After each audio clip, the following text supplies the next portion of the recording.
Could you tell me the time, please? Czy mógłby mi pani podać godzinę? 27 past 10. 27 po 10. 27 after 10 o'clock. 27 po godzinie 10. It's 10:27. Jest 10:27.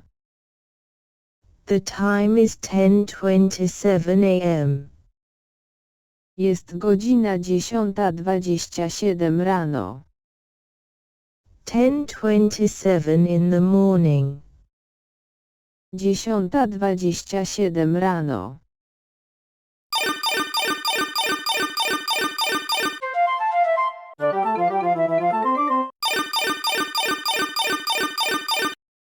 Could you tell me the time, please?